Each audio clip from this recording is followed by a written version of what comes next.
Hey guys, আসসালামু আলাইকুম। আশা করছি আপনারা সবাই ভালো আছেন, আমিও খুব ভালো আছি। নতুন আরেকটি ভিডিও দেখার জন্য আপনাদের সবাইকে ওয়েলকাম জানাচ্ছি। আজকের ভিডিওতে আমি দেখাবো স্টেপ বাই স্টেপ কিভাবে হচ্ছে আপনারা একটা পালাজোকে সেলাই করতে পারেন, এবং সেটা হচ্ছে একটা সিনথেটিক কাপড়ের মধ্যে। এটার কাটিং টিউটোরিয়ালটা ইতিমধ্যে আমি অলরেডি আপলোড করে দিছি। আপনারা যদি দেখে না থাকেন, ডেসক্রিপশন বক্সে লিংক দেওয়া থাকবে, আপনারা অবশ্যই ট্রাই করবেন দেখে নেওয়ার জন্য। তাহলে আপনাদের জন্য এই ভিডিওটা বুঝতে একটু সহজ হবে কিভাবে স্টেপ বাই স্টেপ সেলাই করতে হবে, কারণ আমরা তো মেজারমেন্টটা অলরেডি কাটিং টিউটোরিয়ালে জানাই দিছি আপনাদেরকে। তাহলে বেশি কথা না বলে স্টার্ট করি। তার আগে একটু বলে রাখবো, আপনি যদি আমার চ্যানেলে নতুন হয়ে থাকেন চ্যানেলটাকে সাবস্ক্রাইব করবেন, ফেসবুক পেজটাকে ফলো করে সাথেই থাকবেন, আর ভবিষ্যতের সকল ভিডিও দেখার জন্য গেট নোটিফিকেশন বাটনটা অন করে রাখবেন। আমরা অ্যাট ফার্স্টে সালোয়ারটাকে জাস্ট ওপেন করে নিলাম। এখানে হচ্ছে ডাবল ভাঁজ দেওয়া আছে। এই সালোয়ারের মধ্যে আসলে উল্টা সোজা তেমন কিছুই নাই, তাও যেটা চোখে পড়ে আর কি সেটা আমরা করে নিচ্ছি। প্রথমে হচ্ছে উল্টা সোজা ম্যাচ করে আমরা হচ্ছে উপরের দিক থেকে সেলাই করব এই সালোয়ারটা। একদম প্রথমে এই দিকের অংশটাকে ডাবল সেলাই দিয়ে সেলাই করে নেব।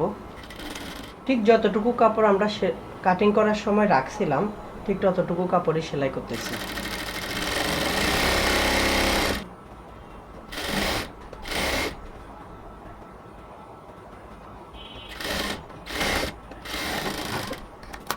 আরেকটা সেলাই ডাবল ভাবে দিয়ে দিব এখন।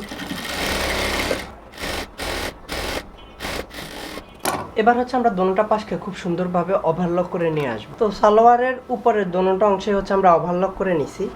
এবার আমাদের নেক্সট কাজটা হচ্ছে সালোয়ারের মধ্যে নিচের বর্ডারটা সেলাই করে নেওয়া। বর্ডারটা আমরা ঠিক যতটুকু কাপড় রাখছিলাম বর্ডারটা কাটিং করার সময় ঠিক ততটুকু কাপড়কেই হচ্ছে এখানে বর্ডার করব।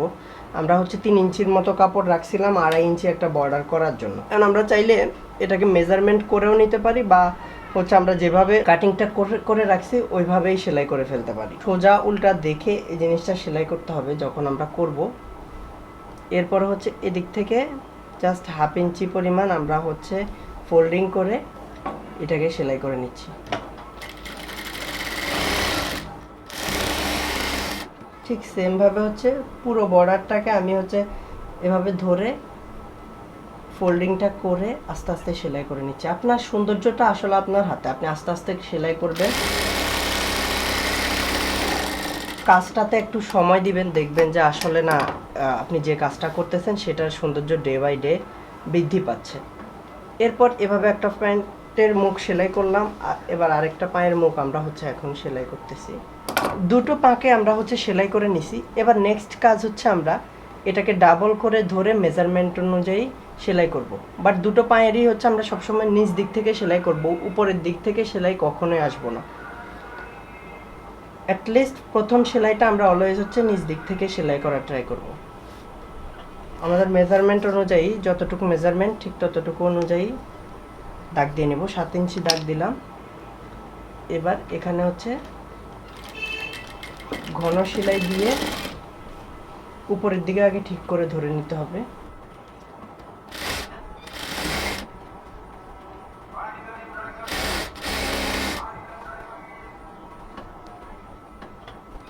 উপরের দিকে আস্তে আস্তে আসার সময় আমরা হচ্ছে মানে কাপড়টাকে কমাই দিব, যাতে মিডল পয়েন্টে আস্তে আস্তে আমরা হচ্ছে 1/2 ইঞ্চির পরিমাণ সেলাই করতে পারি। কারণ মিডল পয়েন্টে 1/2 ইঞ্চির বেশি সেলাই করা যাবে না। 1/2 ইঞ্চির বেশি সেলাই করলেই এখানে বাহিরের থেকে এটাকে একটু টান টান মনে হয় আর কি। তো আমরা হচ্ছে এটাকে এভাবে এখানে রেখে দিলাম মিডল পয়েন্টে। এবার আরেকটা পায়ের একদম নিচ থেকে সেলাই করব, এতে করে ফিনিশিংটা সুন্দর হয়। সালোয়ারের নিচে কম বেশি হয় না, একটা পা বড় হয়ে যায় একটা পা ছোট হয়ে যায়, পরে সেলাই করতে অসুবিধা হয়। ওই ধরনের প্রবলেমটা একদমই হবে না যদি আমরা এই টেকনিকটা ফলো করি আর কি।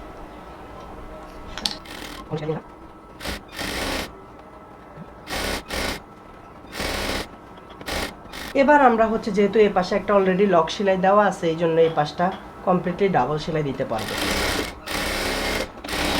প্রথম সেলাইটা অলওয়েজ নিচ থেকে দিয়ে আসবে। এক্সট্রা সুতা কাটিং করে নিলাম। এবার আমাদের নেক্সট কাজ হচ্ছে আর একটা পায়ে আবার হচ্ছে আমরা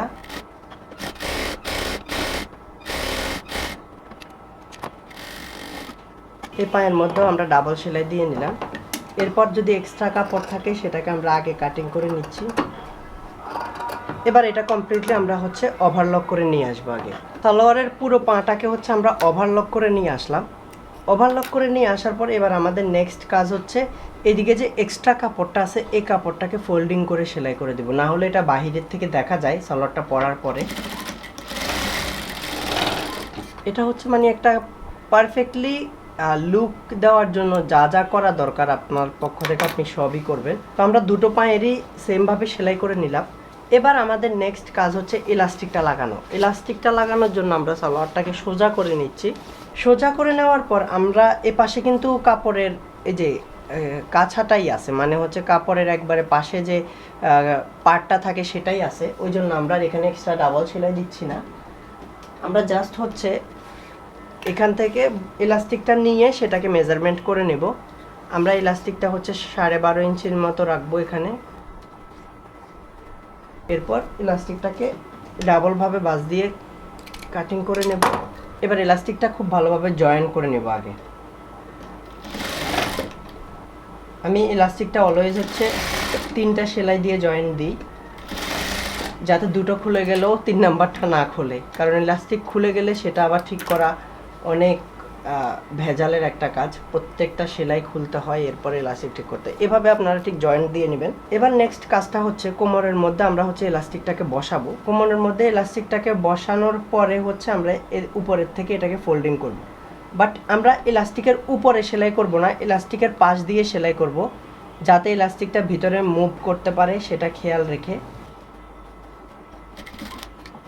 এবার ইলাস্টিকটা যাতে হচ্ছে ঘুরে না যায় সেটা খেয়াল করে ঠিকভাবে রেখে এইভাবে পুরো কোমরটাই হচ্ছে ইলাস্টিকের পাশ দিয়ে, আমার ইলাস্টিকটা কিন্তু এখানে এই পর্যন্ত আছে, আমি ইলাস্টিকের পাশ দিয়ে সেলাই করতেছি কাপড়টা বাড়তি রেখে।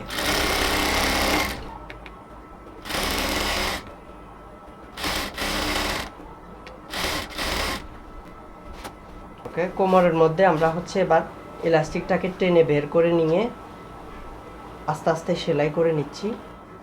বাট ইলাস্টিকের উপরে যাতে সেলাই না পড়ে সেটা আপনারা অলওয়েজ খেয়াল রাখবেন, যাতে দাগে দাগ মিলে এবং হচ্ছে জয়েন্টে জয়েন্ট মিলে সেভাবে হচ্ছে ধরে ধরে আমরা হচ্ছে পুরোটা কোমর সেলাই করতেছি।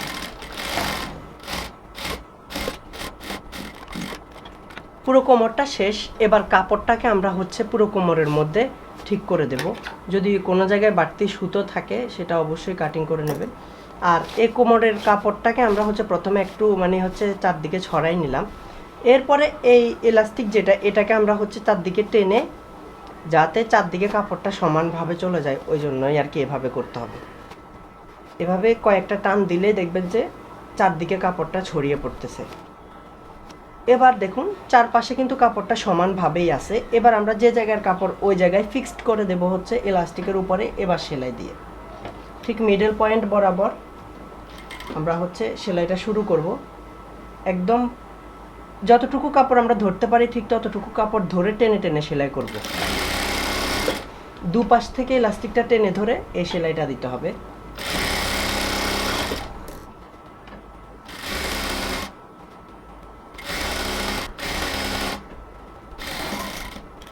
ওকে, আমরা হচ্ছে এবার কোমর থেকে হচ্ছে বাড়তি যে সুতাগুলো আছে সেগুলোকে কাটিং করে নিচ্ছি। এবার হচ্ছে কোমরটার মধ্যে কাপড়টা খুব সুন্দরভাবে ফিক্সড হয়ে গেছে।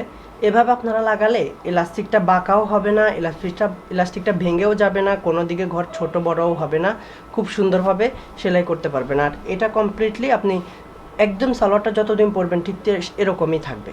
সো এভাবে আপনারা লাগানোর ট্রাই করবেন। আর হচ্ছে সালোয়ারের মুখে যখন আপনারা সেলাই করবেন বর্ডারটা, তখন সে বর্ডারটা খুব ভালোভাবে মেজারমেন্ট নিয়ে সেলাই করবেন, যাতে সেলাইয়ের পরে ফিনিশিংটা সুন্দর দেখায়। আর সালোয়ারের মধ্যে যতগুলো জয়েন্ট আছে জয়েন্টগুলো মেলানোর ট্রাই করবেন, যেদিকে যেমন মেলানোর প্রয়োজন হয় আর কি। তো আমি এই ধরনের ভিডিওগুলোতে আপনাদেরকে হচ্ছে স্টেপ বাই স্টেপ এভরিথিং বলার ট্রাই করি। হোপফুলি আপনাদের ভালো লাগে বা আপনাদের কিছুটা হলেও উপকার আসে। আর আপনারা নেক্সট ভিডিওগুলোতে কীরকম কীভাবে কী কী জানতে চান আমাকে অবশ্যই কমেন্ট বক্সে লিখে জানাবেন। আর আপনাদের যদি কোনো কোয়ারি থাকে আমাকে ইনবক্স করতে পারেন। দেখা হচ্ছে পরের ভিডিওতে। সবাই ভালো থাকবেন। আল্লাহ হাফেজ।